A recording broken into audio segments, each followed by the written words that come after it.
Were you confident that you would win? In my youth, no. Were you afraid to lose? Yeah, in my youth, I wasn't always so sure. I just wasn't.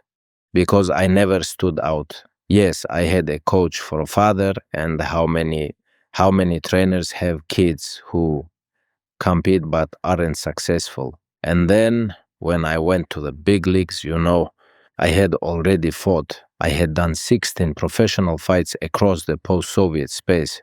Later, when I was already signed to the UFC, there I already had this feeling. With each fight, I was getting mentally stronger. My mind was becoming more and more solid, like concrete. When I went out there, I knew, yes, these are fights. Yes, you can take a hit. Yes, anything can happen when knees, elbows, fists are flying. When you can get caught in a choke. But I thought if they don't knock me out, how will they beat me? I have 15 minutes. 15 minutes is enough to make a person tired. I'm like, okay, if you wanna stop me, come here. I'll give you that chance. Let's get in the octagon. I had this impatience during fight week. I wanted to go in there and feel my opponent. I just wanted to be inside the cage, for them to close us in, for the referee to say, ready, ready, fight. And here I wanted to grapple with him and feel his strength, his skills, his energy, and for it not to stop. And with any opponent I felt from the beginning, and I didn't actually have superhuman strength, but from the beginning, when I grabbed them in the first minute, and then in the 6th or 7th minute, I could feel them fading. I was, let's say, like squeezing this energy out of them. And I was getting better and better, minute by minute. Can you break down the technical details of your top pressure? That pressure you put on in wrestling, on the ground, all of it. How does it work? Can you explain the philosophy behind it? Over the years, I've learned to use my strength properly. There's this sport called Aikido. I don't like it much, but I like their philosophy, where your strength might work against you.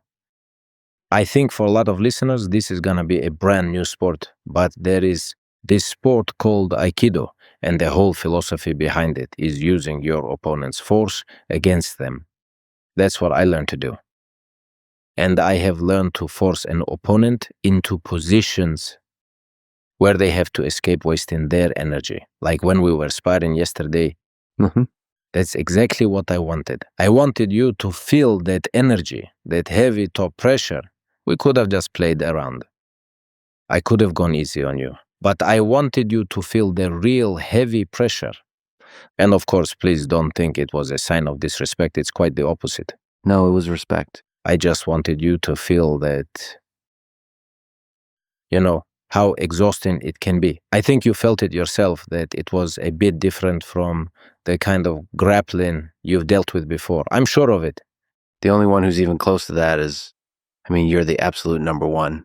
But the only thing is, when I trained with Roger Gracie in a different sport, you get that same feeling with him, like the guy's just insanely heavy. Pressure. Well, Roger, he's the greatest too. He's the greatest in his own sport.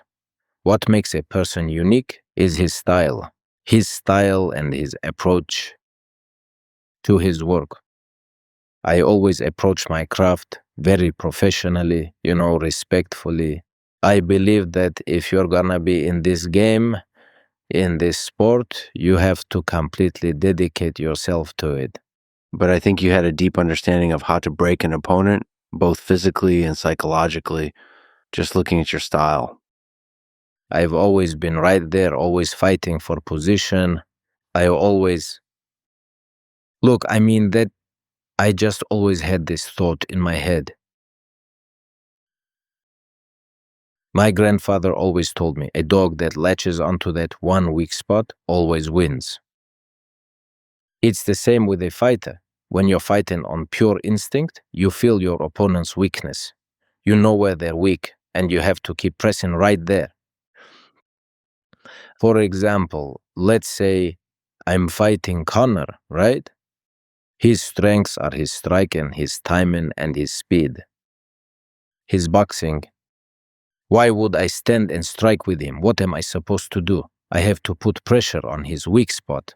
So, that's what separates the fighters who reach success, the highest level of success, and become the best of the best.